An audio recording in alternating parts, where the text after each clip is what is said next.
Hi guys, Zaheer Anwari here on behalf of the Dynamic Trader. Can you guys hear me and can you see my screen okay? Can I get a quick hands up? Yeah, okay, brilliant. And the last couple of weeks we've been having screen issues where my screen keeps on dropping for some reason. I'm now in my office. Last week I was in my office at my house. Okay, it's black now.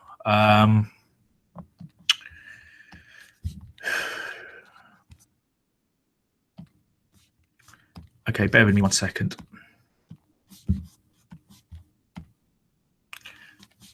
Okay, can you see the screen now?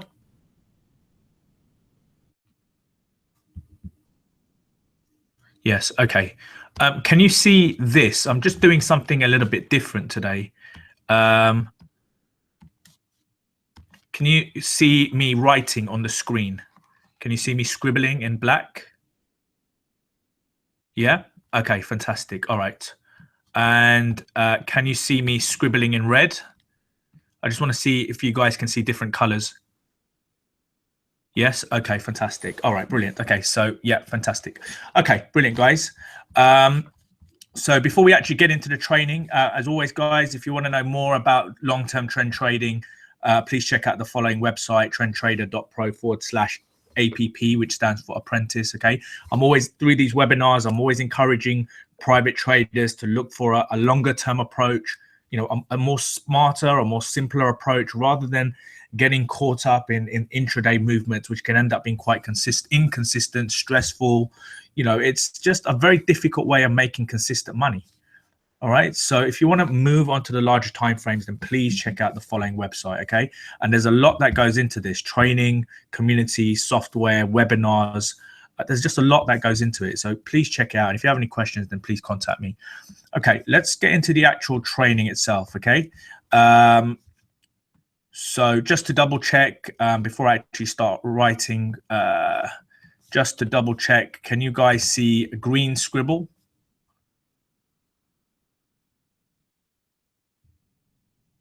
Yep. Can you see green on the screen? I haven't dropped any colors.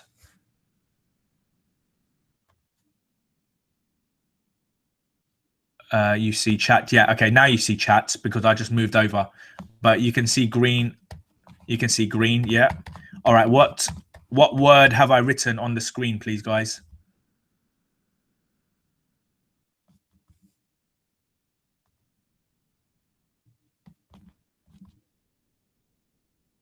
Yeah. What? Yeah. Fantastic. Okay. Brilliant. Okay. Fantastic. Right. Hello. All right. Let's get into this. Let's do some training. All right. Something that people often ask me is support and resistance. Okay. So if I actually go to my eSignal software, so let me start on the eSignal software just so you guys can understand what I am going to explain here. So can you guys see my eSignal charting package there? Yep. Can you see that? Yes. Okay. Fantastic. Okay. So that's working fine. All right. So what you can see here are the red line and the green line. So you've got the red line that's highlighting major levels of resistance, and you've got the green lines which are highlighting the major level of support. In addition, you've got these pink lines. Okay, so you've got PH, PL, PC, and you're also looking at round numbers. Okay, so 300, 200, 100, so on and so forth. Different currencies have different ways of reading round numbers. Okay, so they're the three things that we're really going to cover. The red and the green tool, what does that mean? The pink lines, what do they mean? And the round numbers. Okay, so the first thing that I'm going to start on is the red and the green tools. Now, the red and the green tool highlights major pivots. All right, and these major pivots are on the monthly time frame. All right, so everything that I do when it really comes to support and resistance is on the monthly time frame. A lot of the times people make it very difficult for themselves by doing support and resistance on the lower time frames. So 1 hour or 15-minute, on a 1 hour time frame, you have 24 candles for a single day. That is a lot of candles that you're dealing with, and that's a lot of noise. What are the strong levels? What are the weaker levels? It's just very, very, very, very difficult to determine what are strong and weak levels on the lower time frames. By moving your support and resistance on the monthly time frames, you get a very clear picture of what the support and resistance levels are. So what I consider major pivots is a high bar. Let me change the color actually. It's a high bar with 1, 2, 3, 4, 5, 6, 7, 8, 9, 10. 1, 2, 3, 4, 5, 6, 7, 8, 9, 10. It doesn't have to be in any particular order as long as you have a pivot. So what I'm looking for is a pivot with more than 10 bars on either side. So remember, this is the monthly time frame, guys. So I'm effectively looking for more than 10 months on either side of that high bar. Okay, and if I switch the logic, it's the same thing. So in a low bar, 1, 2, 3, 4, 5, 6, 7, 8, 9, 10. 1, 2, 3, 4, 5, 6, 7, 8, 9, 10. Okay, so what I'm looking for, I've done 10, but I'm looking for more than 10 bars on either side of this pivot low. So what I've got at this point here is a pivot high,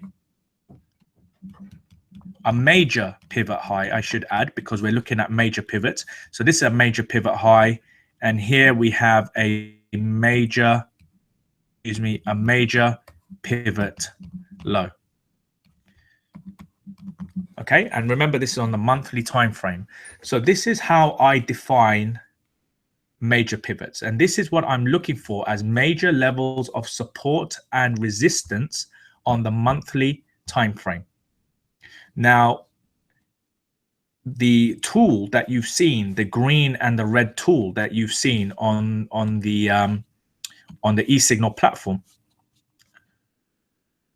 Bear with me 1 second. Okay, the tool that you've seen on the eSignal platform, what that's doing is it's automatically detecting these major pivots which have 10 bars on either side, and it will draw a red line telling you that it is resistance. If it detects a major pivot low, it will draw a green line telling you that it is a support level, major support level. And this is ultimately, this is what that tool is doing. All it's doing is highlighting major levels of support and resistance. All right. So if I delete this, actually, I'll just leave it on for now. We don't need to delete it. If I go to eSignal now, what you can see here is, if you look at this bar right here, this high bar, quite clearly it has more than 10 bars on the left and more than 10 bars on the right. So the software has drawn a resistance telling you that this is a major pivot. If you look at the low bar here, we've got this green line. So this green line, we can quite clearly see that it's got more than 10 bars on the right and more than 10 bars on the left. So it's drawing a green line for support. All right, here you've got a resistance. Okay, and it's detected this bar here, and there's quite clearly 10 bars to the left and 10 bars to the right. So it's detected this as a major resistance and a major support. Now, the lines that go vertically down, these are simply joining the horizontal levels, but I can actually remove those if I want. So if I go into the back end of my software, I can actually remove those horizontal, the vertical lines, and just have the horizontal lines displayed. But the vertical lines give me a good idea of trend structure. Okay, so that's the first point to note, that on the monthly time frame, I'm looking for major pivot levels with 10 bars on either side. Now, I don't actually have to draw these manually. I don't have to sit there looking at the screens and counting the candles, because my tool does it automatically for me. Now, if you have a look here, if we look at this green bar here, we've got 1, 2, 3, 4, 5, 6, 7, 8, 9, 10. We've clearly got more than 10 bars on the left. If we go to the right, 1, 2, 3, 4, 5, 6, 7, 8, 9, 10. Right now, we've got 10 bars.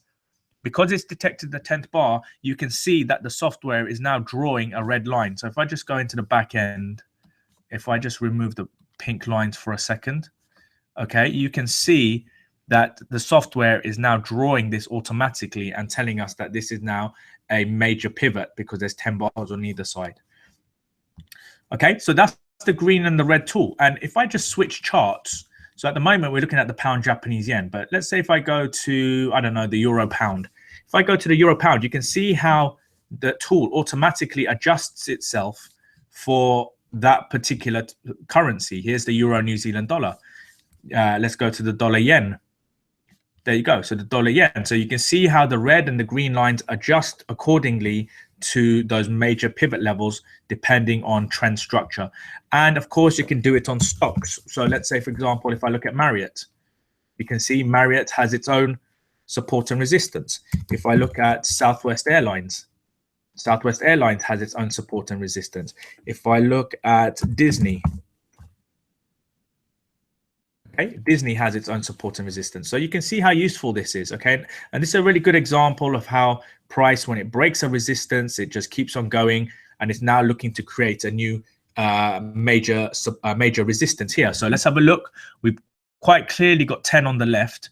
If we go to the right, we've got 1, 2, 3, 4, 5, 6, 7, 8, 9. So next month's bar, unless we have a big green bar, next month's bar, when it closes, this will be confirmed as a new major pivot high, and this red line will go up and then start drawing a new pivot resistance there. Okay, right, guys, can I just get a quick thumbs up or a quick yes that all makes sense, please, in the chat box?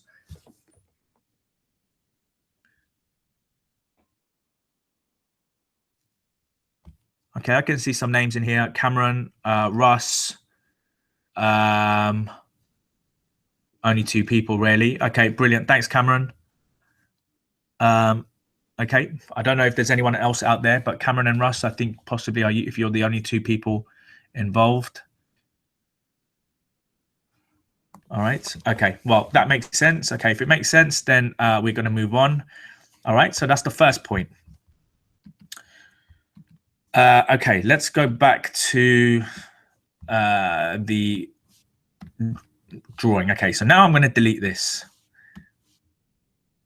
Okay, now the next point that we're going to cover are I'm just going to go back to currencies. The next point we're going to cover are the annual levels. Okay, so those pink lines that I talked about, the high, the low, and the close. Okay, those pink lines, okay, we need to understand what they're about. All right, so to do that, we're going to go back to here. Now, what those pink lines represent, I'm just going to draw them in pink here. So the next thing we're going to cover are the pink lines. Now, they're pink lines just because they're the color that they appear on my screen, but you can have them any other color that you want, okay? Those pink lines, they refer to the annual levels of the previous year. And I'm talking about the previous calendar year. So as we're in 2016, I'm talking about January to December 2015. Okay, so the pink lines are the annual levels of the previous year. Now, what do I mean by that? Well, we have 3 pink lines, and they represent the previous high, the previous low, and the previous close of the previous calendar year. So previous high, this means that this is the highest price of 2015. This was the highest point that price got to. This was the lowest point that price got to in 2015. And this is the closing price that price closed at 2015. So if price closes at this price, that means it opens at this price for 2016.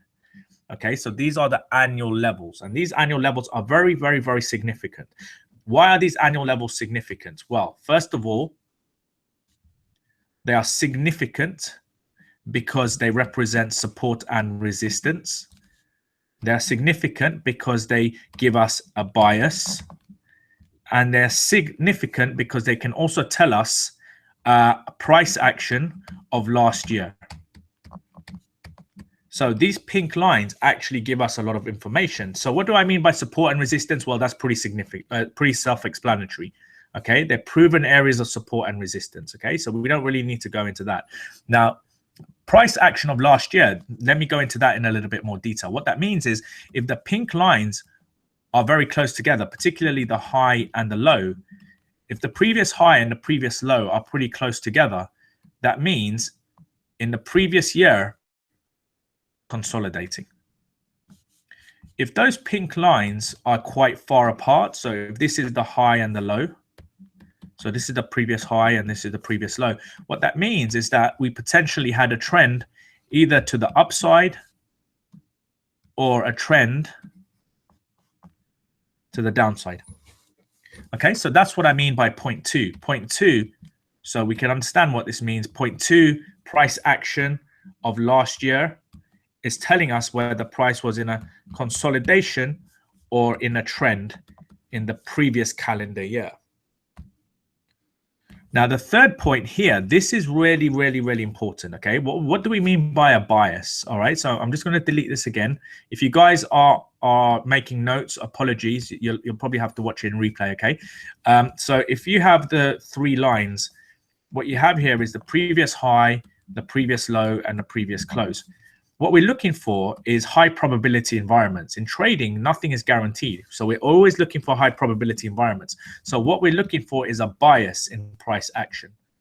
How do we develop a bias? How do we understand whether we're in a high probability environment or a low probability environment? Well, you've got to start understanding your market conditions. A lot of the times people have no idea about how to determine market conditions. They'll just trade in any conditions, you know, based on something that they understand, a doji at resistance, you know, a hammer at resistance or whatever it may be, right? They have some kind of idea of an entry point without really taking into consideration the market conditions that they're trading in. You only want to be trading in high probability environments. Low probability environments, you want to be standing aside. So if price today is trading above the high of last year, this is a bullish bias. And this is where we're potentially looking for long opportunities. If price is trading below the low of last year, this is where price has a bearish bias. And this is where we should be looking to short. If price is trading between these levels, then this is what we consider a consolidation. And this is where you really want to be standing aside. And this is where you don't want to be trading. Now, this isn't a steadfast rule. Sometimes you can have trends appearing in between these pink lines. If you are, then here, let's say full allocation is 2%. Full allocation is 2%. Inside the consolidation zone, you want to be risking 0.5%. You want to reduce your risk. Okay, because you're trading in an environment where you don't really have the bias of the market in your favor. Okay, so that's the next thing to understand about these pink lines. A, their support and resistance. Okay, A, their support and resistance. B, they can tell us what happened in the previous calendar year based on how far the high and the low are. And 3, they give us a bias in price action. And therefore, we can start determining what kind of market conditions we're in and whether we should be starting to take trades or not. All right. So if we go to eSignal, and if I open up the euro dollar, for example. Now, if you look at the euro dollar is very much trading between these pink lines. And if you actually look at price, it's just going sideways. Here was a downtrend. Here is a sideways, it's a range market. And it's inside the pink lines. And so for that reason, the euro is not a very good looking chart. In fact, it's a very ugly looking chart. So I don't understand why people are obsessed with the euro dollar. If you go to the Aussie dollar as well, Aussie dollar, US dollar, it's within the pink lines. Again, not a very good looking chart. Here is a trend. Here is a consolidation. Now, if we look at, for example, the euro yen, a lot of the yen currencies, they're all trading outside their pink lines. You can see price here is now trading below the pink line. So we have a bearish bias. but I wouldn't look to take any trades because you've got the round number 120 acting as support. So just because it's trading below the pink lines doesn't necessarily mean you want to be shorting it straight away. You still have to be aware of other support and resistance levels. So we've got the 120 support level here. This is a significant level. You can see here, 120, 120. You can see how it's acted as support and resistance. So once 120 is cleared, then we can start looking to short it. But the point is, this is now starting to set up and look interesting because it's below the pink lines. If we go to the pound dollar, you can see how the pound dollar is inside the pink lines. If I just open it up, you can see the price is trading inside the closing price and the low of last year. So that, again, it's not a reason it's not a currency you should be trading. It's a very common feature at the moment. The fact that price is within areas of support and resistance or consolidation markets. If you look at the pound yen is below the pink lines. So we're in a bearish bias. It's currently just going sideways. If you look at price, red, green, it's not really going anywhere. And the reason why it isn't going anywhere is because it's finding comfort around 160. 160 being a round number is comfortable around here. So it's kind of ranging at the moment. All right. But you can see that price has a bearish bias to it because it's below the pink lines. Dollar yen, another example, below the pink lines. All right, so if I just open up the chart, you can see price is below the pink lines, has a bearish bias to it. Now, here is an example of a currency that is inside the pink lines, but it's looking quite interesting. If you look at the US dollar, Canadian dollar, you can see that US dollar, Canadian dollar, if I open up the monthly chart, it's inside the pink lines, but look at the distance between the high and the low. You're looking at 2468.1, 2468.2, 2468.3. That's like 3,000 pips pretty much between the high and the low. 2,500 pips. All right, so you got 2,500 pips between the high and the low. And you can see how price is trending. So this is an example potentially of a currency which is inside the pink lines, but it's trending. So if you do find any sort of shorting opportunities, you don't want to be going long. The only reason why this has bounced is because it's come back to retest 1.3. After a break of a round number, it's come back to retest it. So this is not a reason to start going long, not until it clears out of the pink lines and clears 1.5. At the moment, it's suggesting weakness based on this trend to the downside. So, but as it's between the pink lines, you really want to be reducing your risk. Okay, so that is how I use the pink lines. That is how I use the annual levels. Okay, guys, does that make sense, please? Can I get a quick thumbs up, a quick yes?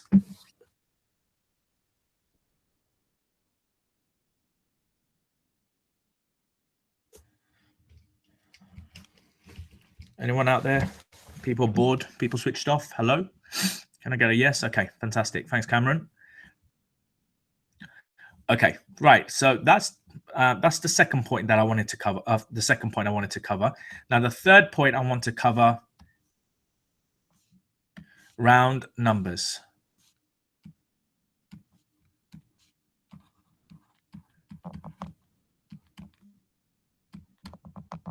Okay, round numbers happen every 1,000 pips. So let's take, for example, 2.000. The next round number would be 1.90. Below that, 1.800, so on and so forth until you get to 1.500. And then if it clears 1.5, price would get all the way to 1. Okay, so these are what I would consider round numbers. The distance between one round number and the next round number is 1,000 pips. Now, different currencies have a different scale. And of course, as traders, you need to understand this. So for example, Japanese yen is written as 200.00, for example. Next round number would be 190, 180, 170, so on and so forth. If you look at the Aussie dollar, the Aussie dollar is 0.800, 0.700. 0.600. If you look at the Swedish crown, the dollar Swedish crown, that's written as 9,876. Okay, 000. These are all 4 decimal places, unless it's a Japanese yen, which is 2 decimal places, or if it's a stock, also it's 2 decimal places. Okay, but the point is, round numbers happen every 1,000 pips. Now, usually at round numbers, what you will see are also those major pivots. So the first point that we covered, regarding a high bar with 10 bars to the left and 10 bars to the right, or a low bar with 10 bars on either side. Yeah, those major pivots, usually major pivots, you will see them at round numbers. Now, remember, trading is an art, it's not a science, so it's not guaranteed that every major pivot level will be at a round number, because there'll be wicks to candles. So the wick may break through a round number by like 200 pips and then closes below the round number.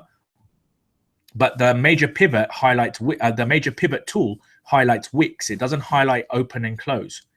All right. So if we go back to, let's have a look at, for example, the Canadian dollar. Okay, let's look at the Canadian dollar. If you have a look at this level here, this level is 1.3 approximately. That's a round number.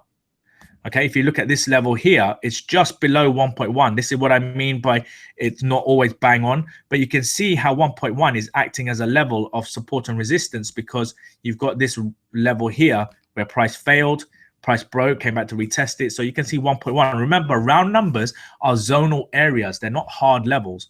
Price moves around round numbers. Look at this as an example. This whole movement is around 1.10. Okay, if you look at the highest point on the chart, it's around 1.6. All right, so this point here and this point here, you've got 2 points. One is just below 1.6. The right-hand side, you can see one is just below 1.6. The other one is just above 1.6. So 1.6 is the reason why you have 2 levels here. If you look at this level here is approximately around 1.5. All right, it's not exact, sometimes not always exact, but it's around 1.5, which is a zonal area. If you look at the lowest point on the chart here, 0.90. Okay, so you can see that these major pivots generally happen at round numbers, and hence why this tool is set to detect major pivots. Look at the highest point on the euro dollar, 1.6, round number. If you look at these 2 points here, this one here and this one here, you've got 2 points, 1.5. Level here, 1.4. All right. Now, if you look at what's happening right now, it's consolidating. Why is it consolidating? Because of the round number 1.10 right there. So price is consolidating around 1.10. But the low of that consolidation is now been confirmed as a major pivot. If you look at the lowest point here, 0.80.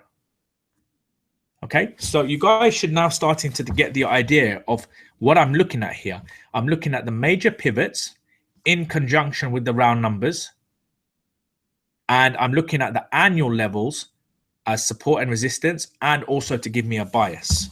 Now, how do I use all of this together? Well, it's quite simple.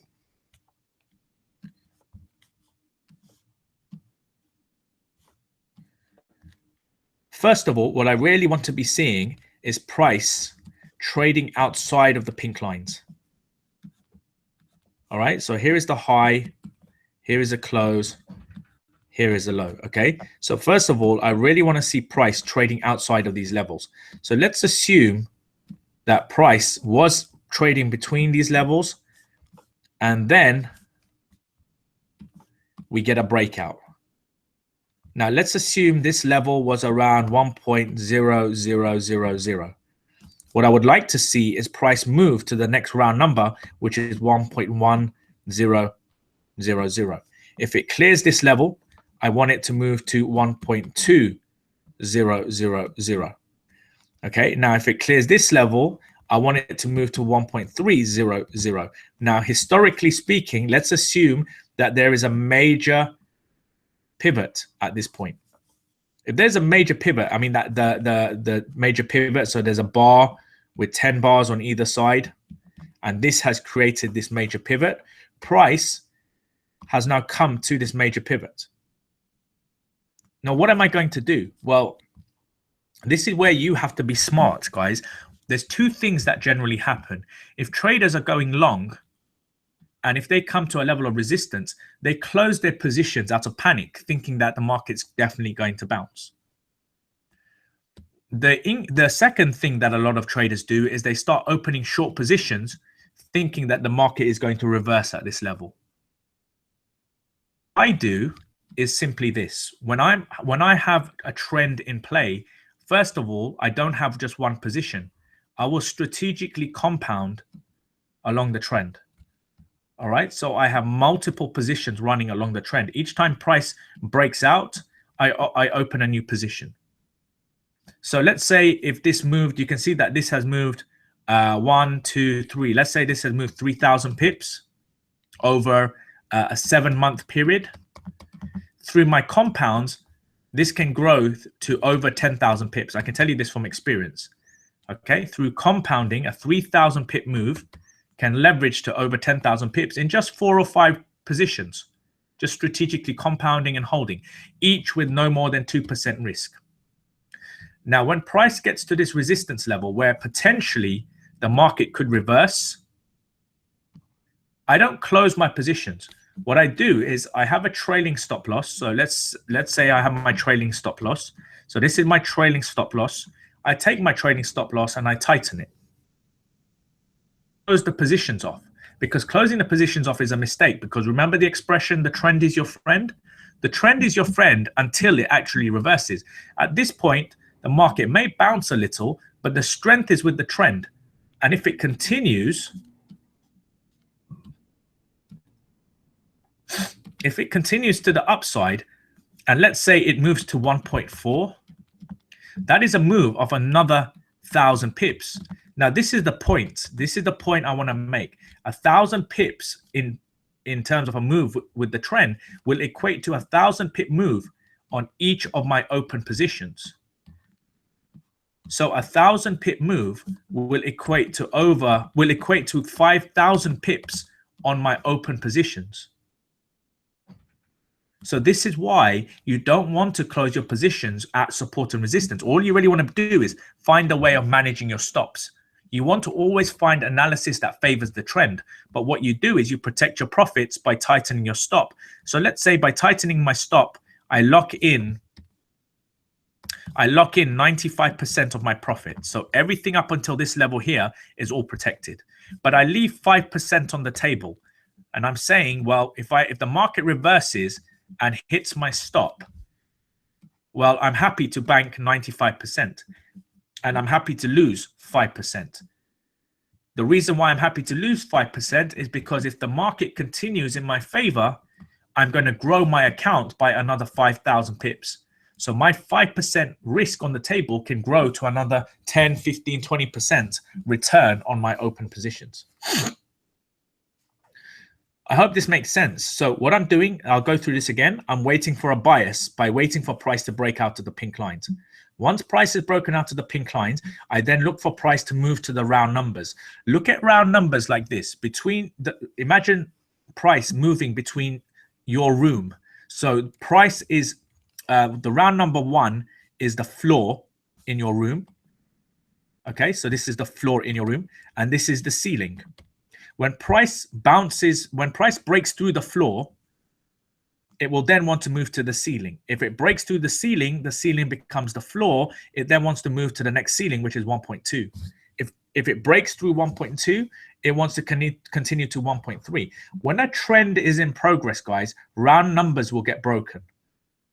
But what round numbers act as are very good levels that price can move towards. Notice I don't set target levels. I don't set profit levels. I don't work on a 1-to-1 or a 1-to-2 ratio. I don't work on that. I work on allowing my winning positions to run, and then I strategically compound as those trends develop. And I simply manage my stops accordingly in relation to where price is, in relation to the support and resistance levels. There's psychological levels, Cameron. Okay, there are psychological levels. Think about it, right? Think about it. Imagine you are jogging. All right, so you're jogging from A to B. From A to B, you don't really want it to be 11.2 kilometers. Psychologically, you want to stop at 11 kilometers or 12 kilometers. It's the same thing with price. Price isn't randomly just going to stop at, 0.8297 or something like that. It wants to get to 0.8000. If it clears that, it wants to go to 0.900. This is a natural feature to price. It wants to get to levels of support and resistance that are represented by round numbers. Okay, and this is the fact of price. Look at all the currencies that we've gone through. Look, euro dollar. We've gone through the euro dollar. Euro dollar is currently consolidating around 1.10. It's a round number. It's not at 0.95 or some kind of random level. It's 1.1. This is where it's consolidating. If we look at the pound dollar, you can see that the pound dollar bounced at 1.40. There's round number 1.40. It bounced. Now it's in between those pink lines and the major pivot that's acting as resistance. If we look at, let's look at something else. Let's look at the Aussie dollar. Now the Aussie dollar, it bounced at 0.70. There's your round number, 0.70. It bounced. It now came to some kind of resistance zone with 0.80 directly above it. You can see that it's failed and it's coming back down again. All right, so you've got this level here. And you've got the round number 0.80. So there's a resistance level where this has bounced. So I hope that answers your question. Okay, round numbers act as good psychological levels. Okay, so use them as target levels. All right, guys, that's me for today. I think that's gone by really quickly. I can't believe it's already 45 minutes. Are there any final questions before I disappear? Did you find that useful, please? Can I just get a quick yes that you found that useful, please?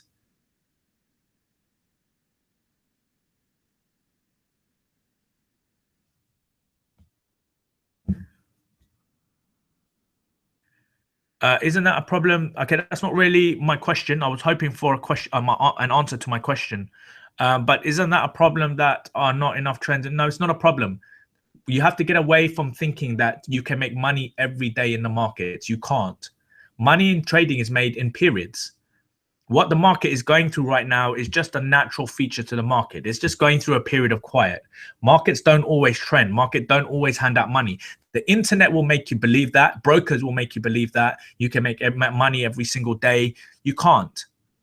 You have to think like a trader. A trader has a different skill set, a different mindset to the way money is made. You don't make money in trading like a 9-to-5. This is not a job. This is trading. This is investing. You make money in periods, then the markets go quiet. So you can make a lot of money in 6 months, 7 months, and then for the next 3-4 months, you might not make any money. Then the markets move again, and you can make a lot of money for the next 5-6 months, and then the markets go quiet again. Then you may not make money for a year, but then you make money for the next 2 years. Yeah, you have to get away. You have to get away from thinking that money is made on a day-to-day basis. It isn't. Okay. All right, brilliant. Thank you, Russ. Right, brilliant. Okay, that's fantastic. All right, I'm glad that helped. Okay. Okay, guys. So I think that's everything. Okay, fantastic. All right, brilliant. Well, that's me for today. Okay, so if you want to know more, by the way, all of these tools that we've gone through, the support and resistance tools, these tools I give to our members in the community. All right. So if you want access to these tools and if you're going to find them useful, then, check out the apprentice community where you get access to it. All right. You want to start on the ebook. If you haven't read the ebook, please go here. This is a free ebook, Trend Trader, written by Anne Chapman. This is the lady who taught me how to trade back in 2007. She's an amazing lady. All right. She's taught me everything that I know. So please check out this ebook. It's probably the best ebook on the internet right now. There's nothing out there with kind of information, especially if you liked what I saw today and what I saw resonated with you. There's a lot more that goes into this ebook. I think there's about 60 pages of really good information. If you're not following me on Twitter, please go to @DynamicTrader. Also, please like our Facebook page. Facebook.com, the Dynamic Trader. Okay, lots of stuff on this Facebook page. If you scroll down, I've got lots of recordings. I've done Facebook Live. Why you must compound into a trend was the last one that I did. Before that, why you don't need another opinion to take a trade. So there's a lot of useful videos on here that you can catch up with. Also, if you are on Twitter, please follow us on Periscope. So download the Periscope app. I do Periscopes pretty much every day, every other day. I do several Periscopes a day. Excuse me, several Periscopes a week. So please jump in, okay? All right, guys. Right. Thank you all very much. Okay. Have a wonderful morning, afternoon, evening, and I will see you guys on next week's webinar. All right. Thank you. Bye-bye.